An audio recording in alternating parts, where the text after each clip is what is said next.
Did you know there were over 3,000 titles released for the PlayStation 1 in Japan? That's right, 3,290 to be exact. Compare that to the 1,500 or so for the Super Famicom before it, which was already considered to be wildly popular. This is a testament to the evolution of video games from a pastime for teenage boys and tech nerds to a mainstream multimedia platform that the PlayStation ushered in. But it was also due to the lax quality standards that Sony had when compared to Nintendo and Sega, who dominated the 16-bit era. The PlayStation is home to some masterfully created games, timeless classics, but in Japan in particular, there are at least as many games that would make you wonder what in God's name the developers were thinking when they decided to release them. Whatever the ratio is of good games to forgettable ones is, the bottom line is, with over 3,000 titles for the console, it's extremely rare to find a person who's really well versed on even half of the PlayStation's library. People who are acquainted with my channel know that I generally stick to 2D platformers and shooters, with the occasional action RPG or puzzle game thrown in. Considering that traditional 2D games were waning in popularity and being replaced by the new 3D technology, it doesn't seem like it would be that difficult to at least know of all the 2D action and shooting games for the PS1, especially after having lived in Japan for 13 years and really spending some time delving into the more obscure PS games. Once again, I've been proven wrong, because just a couple months ago, as I was browsing Yahoo Auctions, I came across yet another 2D shooter for the PlayStation 1 whose name I had never even so much as heard of. Metaphlist. Say it loud and clear, Metaphlist. The Japanese PlayStation library is truly a force to be reckoned with. Naturally, there was almost no English information about the game or gameplay videos on YouTube, so I did a Google search to see if any Japanese gamers had reviewed it. And I found one. What the hell is this? Shouldn't it be considered fraud to ask people to pay for this? This is garbage. How dare you make a fool of gamers? How dare you make a fool of shooters? How dare you make a fool of gaming? Well, that bodes well. Now generally, I'm not the kind of person who purposely buys bad games just to laugh at them, or gets a kick out of games that are so bad they're good. But this was a 2D shooter on the PlayStation 1 buried in the sands of time. I had to give it a try. So, I bought Metaphlist for $12. Let's see if I regret it. First of all, take notice of the fact that Metaphlist is 2 discs. A 2D shooter, a genre whose games are so expensive and sought after that they're usually kept behind a locked showcase in game shops, one that hardly anyone in the gaming community has ever heard of, is 2 discs. And it is compatible with the mouse. Whether it's good or bad, this is going to be interesting. Let's put it in. Boy, do we have an exciting game for you tonight. This program is produced by Chameleon Botlin. Stay tuned. Chameleon, whatever you are, the drink that lasts a whole 24 hours long. You don't need air, wow! Don't need sun, really. Unlimited fun, so it's no problem. Gotta get me some. Add some excitement to your life. The #1 drink in space, Chameleon. It's a miracle taste. Number 2, Dynamite Honey and Peach Boys.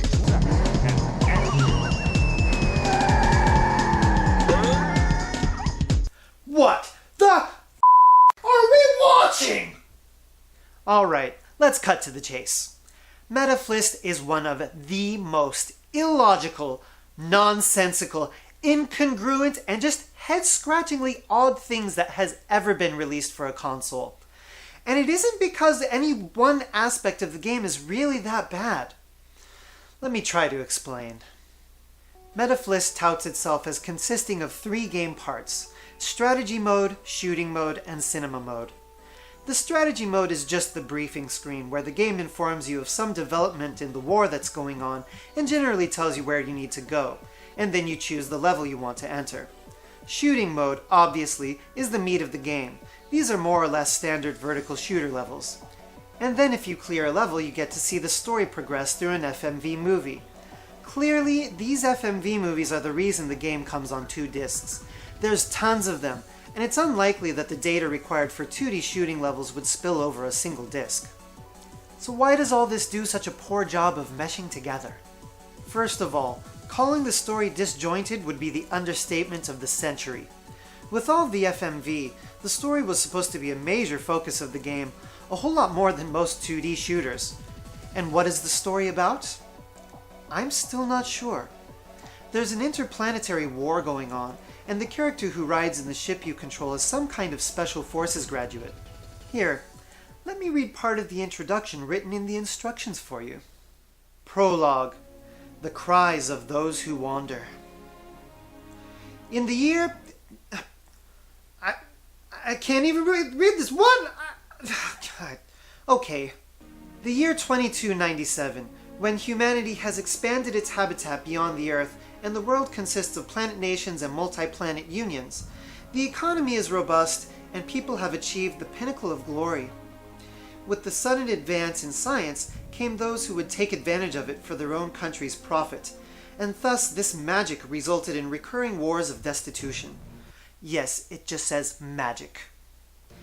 To prevent the destruction of humanity, countries and planets formed a committee for peace called the UPKF, which I'm guessing means Universal Peacekeeping Forces. The UPKF has their own army called the UFF, and within the army is a special ops force called S-Stacks. One man has been assigned to Stacks and goes into battle to put an end to the war. What does this mean? Which war? What? Who is the enemy? What the hell are you talking about?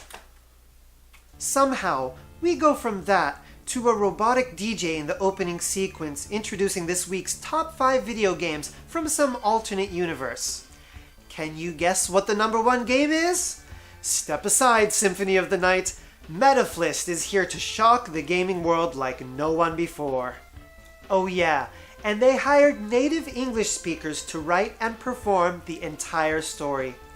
All of the FMV sequences are spoken in perfect English with Japanese subtitles below. I can't even begin to explain the madness behind that decision. Oh, and they swear. A lot. Shit. Ooh, this is edgy. the kind of response we get from... And just in case you're thinking that maybe the story becomes more clear as the game progresses... That's good. You find yourself trying to crack enemy data codes, most of the time just getting locked out, mindless conversations about not putting yourself at more risk than necessary. There is just no consistency to any of it. Metaphlist should be used as a lesson in college writing classes that just because you have an idea for a story doesn't necessarily mean you should bring it into fruition. And the characters are drawn as these vague shadows. They couldn't even draw a goddamn anime character. Do you know how long you would have to search in Japan to find a graphic artist who can't draw an anime face? In its own way, that's impressive. So how about the actual shooting stages? This game allows you to shoot in all directions. You can rotate your ship's gun sight with the L and R buttons. You have 3 weapons, a standard shot, a laser, and a lock-on missile. You also have bombs lovingly named Go to Hell in the instructions. The lock-on missile is the strongest, but it only fires once you've locked onto an enemy, so it leaves you open a bit. The standard shot and laser are pretty similar. I found myself defaulting to the shot and hardly ever used the laser. This game is different from most shooters because you need to make sure you shoot down most of the enemies in order to pass a level. At the top of the screen is a Frontline Meter. Yes, that's what they actually call it. If you shoot down enemies, it will move to the left and stay in the blue. If enemies fly past you before you can kill them, it will move to the right into the red. I guess this means that if too many enemies pass you, the front line of the war we are fighting moves behind you and closer to our home base, maybe. So if a level ends with this meter in the blue, you get a win screen. But if it's in the red, you lose, and we'll have to challenge the level again. As with everything else in the game, it almost makes sense, but not quite. I suppose you have to be an abstract thinker. As for the shooting action itself, hopefully it doesn't surprise you to hear that it's really bland.